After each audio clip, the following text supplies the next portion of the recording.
Uh, right now here in the States outside of sunny Philadelphia, it's 3:40 p.m. Eastern Standard Time, August the 3rd, 2023. About, give or take 14 hours ago, just in the really early hours of the morning here in the States, news was announced on social media that the WBO have confirmed that Jermell Charlo will be stripped of his WBO title at 154 pounds. Um, and Tim Tszyu will be immediately elevated to the world champion once Jermell Charlo steps into the ring against Saul Canelo Alvarez September the 30th of 2023, likely from the T-Mobile Arena here in the States on Showtime pay-per-view. So, with Errol Spence getting demolished, destroyed by now undisputed 147-pound champion Terence Crawford this last weekend, the 140, 100, well, let's just stay with 147, 154, and 160-pound divisions, and 160 is pretty much a dead division right now, are all in some turmoil because Jermell Charlo has now lost. He's going to lose by chasing what he calls greatness and fighting Canelo at 168 pounds. He's saying, or his team, Derek James, is saying he's not going to wait at the full 168, but around 164 or so. And he's expecting, Jermell Charlo is expecting to go back down to 154 pounds, but he'll be going back down to 154 without that WBO title, likely with a loss from Canelo. And what type of fighter will he be, especially when we notice a trend of PBC fighters going on significant layoffs after a defeat, from Caleb Plant, fucking way back to Adrian Broner, but he had his jaw broken the first time he fought Marcos McDonough, Leo Santa Cruz, Deontay Wilder, Andy Ruiz. The list seems to go on. So before I bring Big J in, let's go look at the rankings right here. And here's how things are sitting at 154 and 147. And of course, you have to add Terence Crawford into the 147-pound with all the belts because he beat Errol Spence. These rankings are not up to date yet. But look at the top guys at 154 pounds. You got Josh Kelly, number 1 by the WBO. Bakram Murtazaliev, got some news on him, by the way. Number 2 by the WBO, but number 1 by the IBF. Jack Kouquet, number 2 by the IBF. Israel Madrinov, number 1 by the WBA. Magomed Kurbanov, number 2 by the WBA. Charles Conwell, number 1 by the WBC. And Sergey Bahachuk, number 2 by the WBC. But you have Brian Mendoza, who has Sebastian Fundora's former champion Sebastian Fundora's WBC interim title. So Tim Tszyu has to return soon, and likely he'll be returning sometime in October. What was that date again? They were floating around October the 14th, right, Big J? Yeah, mate, that was correct. October the 14th was the date that he was going to fight Charlo. Do you think that likely they'll keep that date for Tszyu, right, and fight somebody else or try to get somebody else in there? Well, yeah, I mean, it'll be his first title defense. I can't see why not. I mean, why would they change it? They probably already have a opponent lined up. So who do you think it's going to be? I think it's going to be either Josh Kelly, or I won't be surprised if it's Erickson Lubin. Where's Erickson Lubin in the WBO? Number 9. And PBC fighters. Yeah, it could be Erickson Lubin. Could be Erickson Lubin. Yeah, it could be Erickson Lubin. But then, I mean, now that Charlo has been stripped of the title, which I'm glad they did, I'm glad that WBA put their foot down. I think that 154 division is going to change because the IBF might do the same thing. Oh, by the way, according to a source, Bakram Murtazaliev of L-Dub on guy who follows rankings on YouTube, and he's really heavily credible. He's saying he spoke to I'm telling you, he's credible. He spoke to Murtazaliev. I forgot to ask him where, and he said he told me his team is waiting for the IBF to strip Charlo so he can fight Kouquet for the vacant title. Okay, well, that's fair enough. So I do believe that Charlo will lose. He'll definitely WBA, and the IBF probably be next to go. WBO and WBC probably won't care. So hence, I mean, the WBC's allowed his brother to do nothing for 2.5 years. So Yeah. I don't see them stripping him anytime soon. But on the other side of the coin, I mean, I'm extremely happy that Tim Tszyu has gotten the title. But he's a paper champion. He never earned it. And that's the one thing that he never wanted. He didn't want to be given the title. He wanted to earn the title. So now, what he has to do is pretty much he has to clean out the 154 division individually, which is fine. I mean, it should be the way he'll do it. But the big problem is that eventually he's going to run into Crawford, and Crawford's going to give him a hide. Yeah, Crawford or Spence, if Spence continues to fight. You're right about that because, and by the way, Terence Crawford has been made the WBO super champion at 147. So when he moves to 154, he's officially the mandatory for Tim Tszyu, leapfrogging whoever the mandatory may be. Well, there isn't one yet, but he is the mandatory for Tim Tszyu. Well, it's exactly the same as the rewind back 5 years. 6 years exactly. It's exactly the same when Jeff Horn had the WBO title, the 147 title. Yep, and Bud was super champion, became his mandatory. Exactly, and beat the piss out of poor old Jeff. So, well, clearly, I wouldn't say beat the piss, but clearly outclassed him. So before we get a little far along with Crawford versus Tszyu, Crawford beat Errol Spence this past weekend on July the 29th. It is August the 3rd right now. Errol Spence has another 27 days to officially invoke his rematch clause. He already said it in the ring that he wants to rematch, but the contract has to be signed within the next 27 days or so, 28 days or so. 26 days or so. And the rematch is supposed to happen sometime in December. But realistically, if, let's say, for example, because Terence Crawford already said he wants Jermell Charlo. And he doesn't want to fight Boots Ennis at 147 because he would consider that a step going backwards. So if Crawford doesn't fight in Errol Spence, then when would him and Tszyu be able to happen? I don't think it would, because let's say in a perfect world, for Errol Spence, Crawford and him fighting a rematch, boom, September. Crawford's not going to return again until at least April or May, maybe the summer. And then that fight will probably be Jermell Charlo win or loss against Canelo. So in the meantime, we got to talk about a path of Tim Tszyu to get like relevant names under his belt, because let's face it, until he runs into or able to get a shot at Terence Crawford or Errol Spence, and both of the fighters might not even be around in 2-3 more fights. When you're looking at the 154-pound division, you got Bakhramer Tazaliev, who no one really knows, Israel Madrimov, Magomed Kaburnov, Brian Mendoza, Jesus Ramos, Sebastian Findora, Erickson Lubin, and I would pick Tim Tszyu to beat a lot of those guys. Absolutely. Like who's like his rival now? The guy he was chasing is gone. I don't see Jermell Charlo going to 168, even though he's not going to weigh in at full 168, going all the way back down to 154, and going up 2 divisions like that doesn't always have the greatest effect on fighters. I remember how it affected Roy Jones when he moved all the way up from light heavyweight. That was a big jump though. Light heavyweight to fight John Ruiz. Coming back down, he was never the same fighter. Yeah, but Josie only weighed in at 88 kilo for that fight, which was not even 200 pounds. Yeah, I think it was like 193.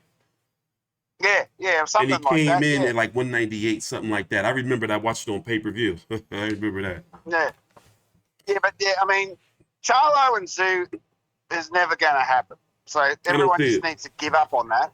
It's never going to happen. So it's as simple as that. Charlo has flat out ducked Tszyu because, let's face it, he thinks that he's going to get the piss kicked out of him, because the only reason he avoided him because he knows he's going to get beat. And he wants more money to fight Canelo, which, okay, yeah, fair enough. Any boxer would do the same thing, but that doesn't still take away from the fact that he's a complete fucking bloody Nancy's boy, fucking pansy that's not fighting his mandatories. I can't stand when boxers do that. I mean, You know, the quickest way to lose my respect is not fight your mandatory. I mean, it doesn't matter who the hell it is. He's mandatory. Get in there, beat them, move on.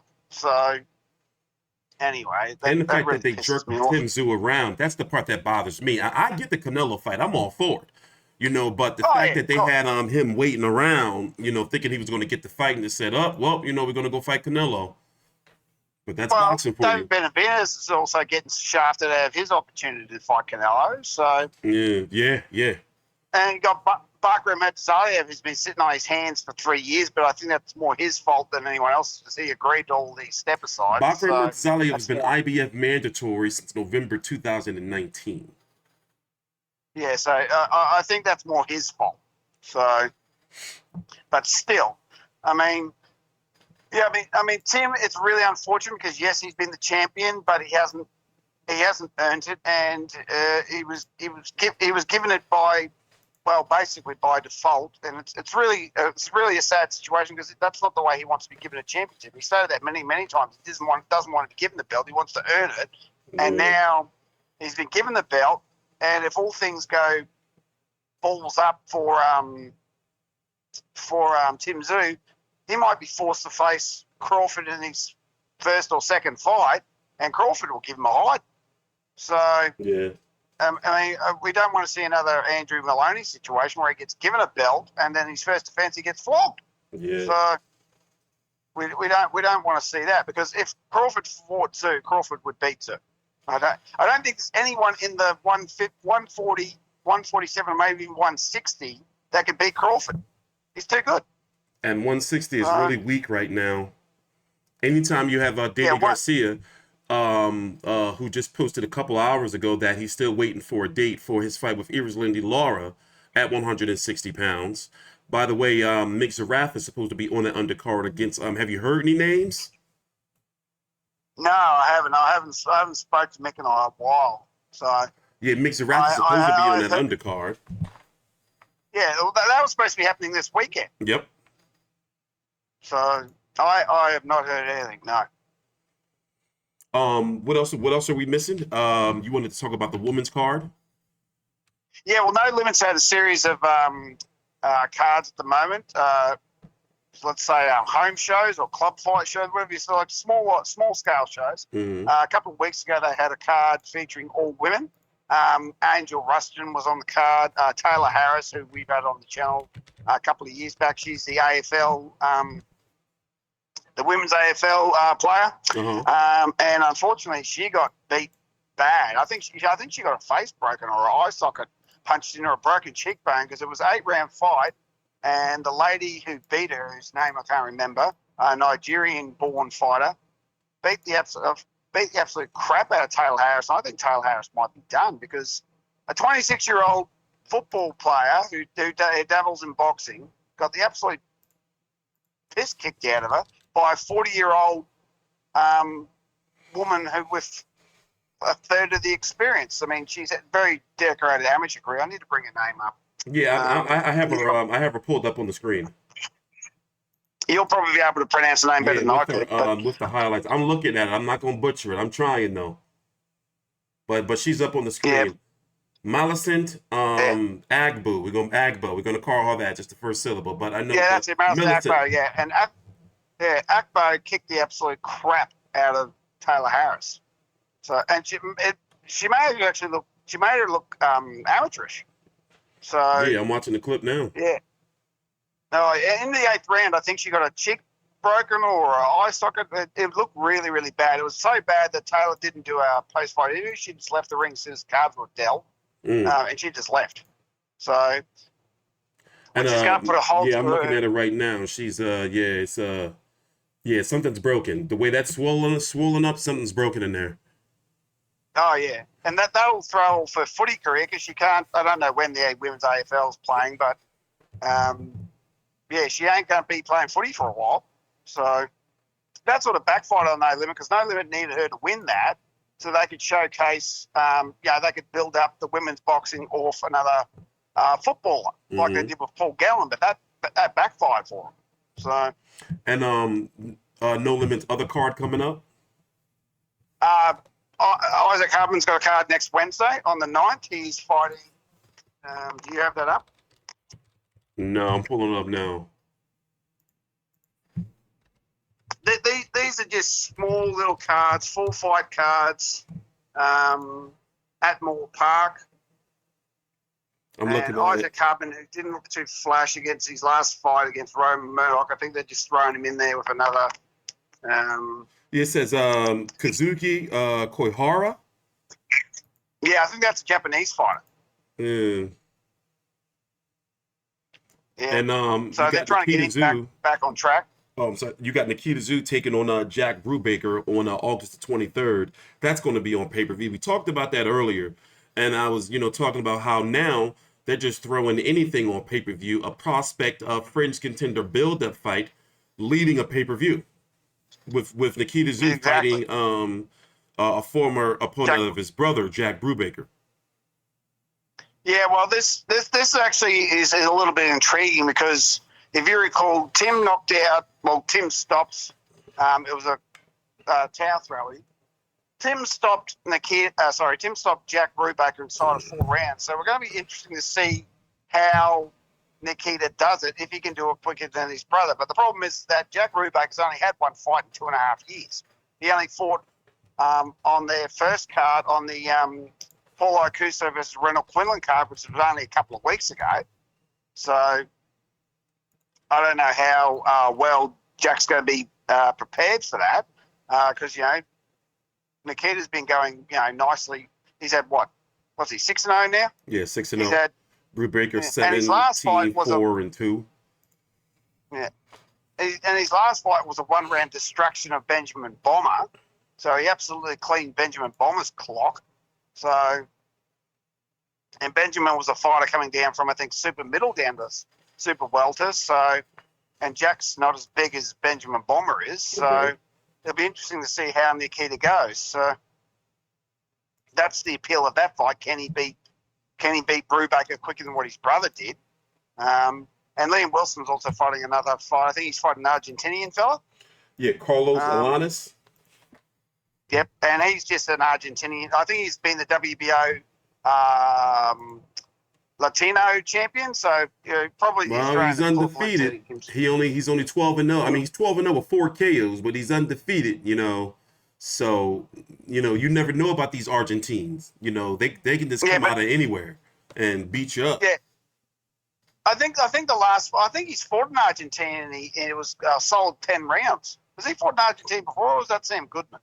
I think it was Sam Goodman. Let me see here. Nah, he hasn't fought in Argentina. Nah, it must have been Sam Goodman that had that 10-round decent fight against an Argentine. But this Carlos Alanis guy, I don't know, man. I'm Liam Wilson, better take him seriously. 25 years old, young, and it's undefeated. I mean, Liam Wilson knocked down Emmanuel Navarrete, so that's nothing to be sneezed at. So, yeah.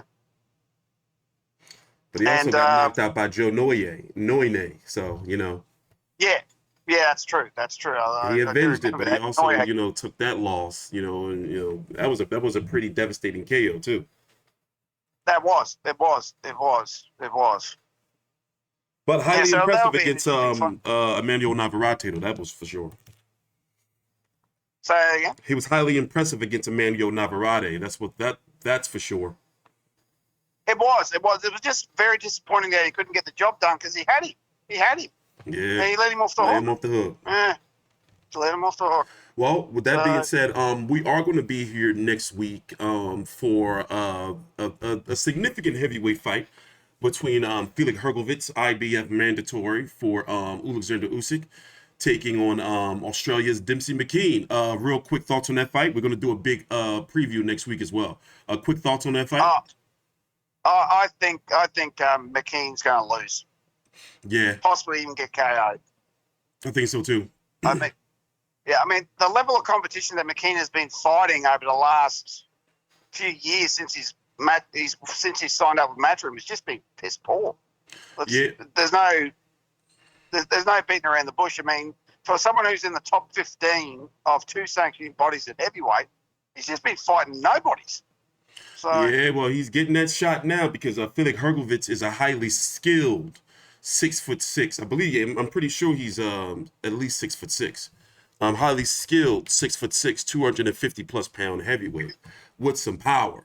You know, devastating power. 15-0 with 12 KOs. 6'6", last weighed in at 243 pounds.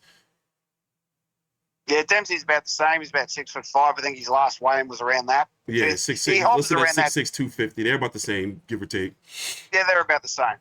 But you know, So, Hrgovic is levels above him. But we'll be talking more about that next week. That's going to be on the Joshua versus Dillian White 2 undercard. Also, Derek Tszyu versus Gerald Washington has been added to that card as well. Closing thoughts? I've got to mention Floyd, my son, will be defending his IBO cruiserweight title in September. Okay. And I've forgotten the name of the opponent, but we'll get to that another day. But that's about it. Yeah, I mean, I'm happy that Tszyu is going to be world champion, but obviously I don't think anyone's happy about the circumstances because he's been handed a belt because Charlo's been stripped. Where I think they should have stripped him long before this, but. Okay.